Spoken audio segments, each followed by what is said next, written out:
Olá, meus amigos, vamos para mais uma devocional da semana. Quero falar um pouco sobre o livro do profeta Zacarias misturado com algumas outras referências. Vamos lá. O profeta Zacarias ele escreve para o povo de Deus que havia retornado do exílio da Babilônia. E o que Zacarias fala exatamente ao povo? Ele tem palavras de esperança, profecias de esperança de um Messias vindouro que havia de vir, né? Capaz de libertar o povo da escravidão do pecado, capaz de libertar o povo da escravidão da alma. E um Messias capaz de dar a paz, a esperança, né? Mas a gente antes precisa fazer um apanhado histórico para entender melhor. Vamos lá. Primeiro, Deus levanta Jeremias para chamar o povo de Judá ao arrependimento. Jeremias passa 40 anos anunciando essa profecia para o povo voltar para o Senhor, e está basicamente tudo escrito no capítulo 2 de Jeremias. Eu aconselho que vocês leiam aí depois para ficar mais fácil para entender. E é resumido esse texto de Jeremias 2, um resuminho em Lamentações 3:40, que fala o seguinte: examinemos o que temos feito e voltemos para o Senhor. Então o que acontece num segundo tempo? O povo de Judá despreza as palavras de Jeremias e, consequentemente, desprezam a palavra do Senhor. Dessa forma, um terceiro momento que acontece é que Deus permite que os babilônicos invadissem ali a terra de Judá, saqueassem e destruíssem totalmente Jerusalém, colocando o templo de Salomão por terra abaixo, restando só o pó. E eles falam, Jeremias, né? A gente vai lendo Jeremias, Ezequiel, Daniel, eles ficam 70 anos em cativeiro na Babilônia. Um regime escravatório muito pesado, passando assim sofrimento terrível. E eu grifo um texto de Lamentações no capítulo 2, versículos 11 a 13, em que as crianças estão morrendo nos colos dos pais, sem ter o que comer, sem ter o que beber, e o texto fala que Jeremias andando ali pela rua, ele vê crianças falando: papai, mamãe, eu tenho sede, papai, mamãe, eu tenho fome, e morrendo por causa das ausências daquilo que supriria a necessidade. Então isso é só um pedacinho do sofrimento dentro desses 70 anos de cativeiro. O rei Ciro, então, da Pérsia, depois desses 70 anos, liberta o povo de Judá que estava escravo na Babilônia, e eles regressam então para a terra deles. E aí nesse momento aparece Zacarias, desse livro maravilhoso que eu quero compartilhar alguma coisinha com vocês. Zacarias ele anuncia uma mensagem de esperança, e eu quero ler com vocês aqui em alguns versículos. Vou ler para vocês Zacarias capítulo 1, versículos 13 e 16, depois capítulo 2, versículos 4, 5, 8, parte C, 10, 11 e 13. Fala o seguinte. Vamos lá, Zacarias 1, 13 e 16.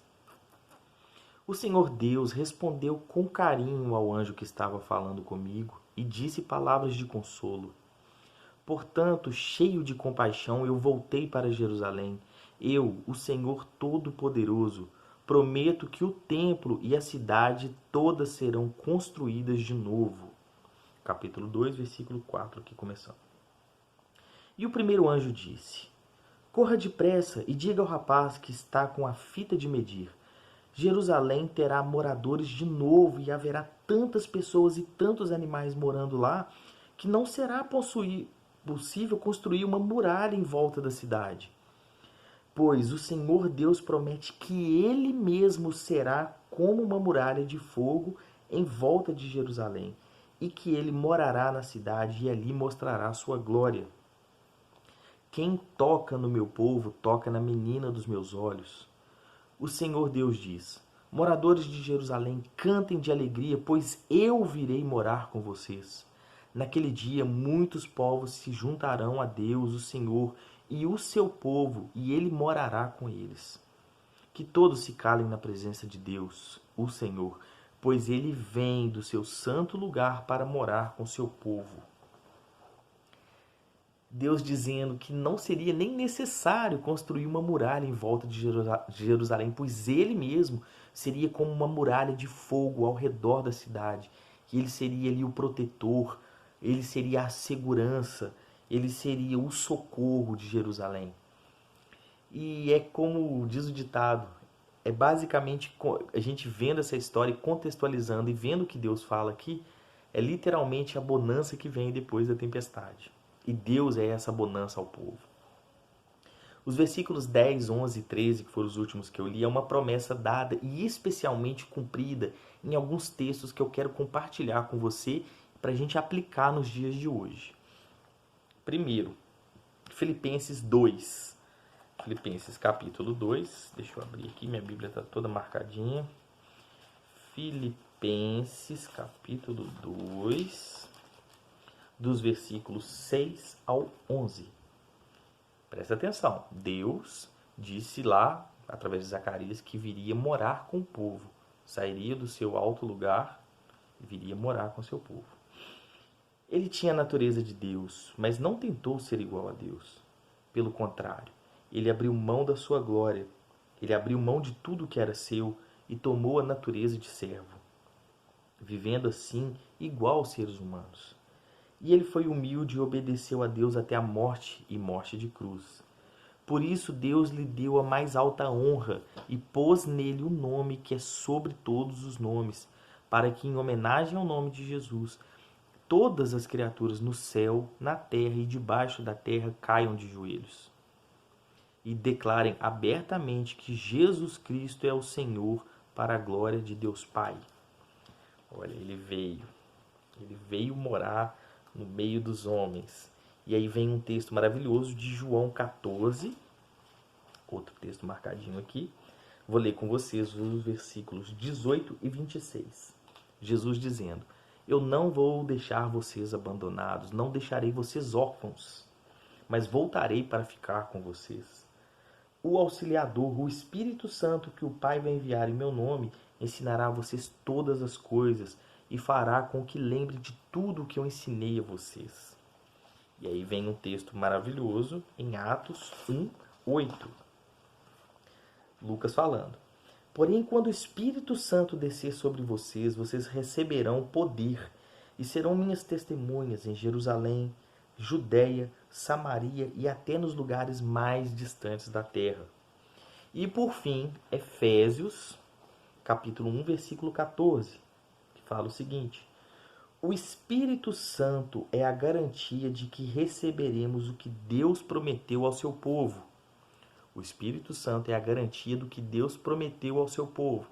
Lembra lá, Zacarias falando que Deus falou: eu virei morar com vocês. Eu serei a muralha em volta de vocês. Nesse caso, agora dentro de nós, né? Então, o Espírito Santo é a garantia de que receberemos o que Deus prometeu ao seu povo. E isso nos dá a certeza de que Deus dará liberdade completa aos que são seus. Portanto, louvemos a sua glória. Deus, ele abre mão da sua glória e ele vem morar com os homens na figura de Jesus. Ele vem cumprir o que era a promessa do Messias vindouro.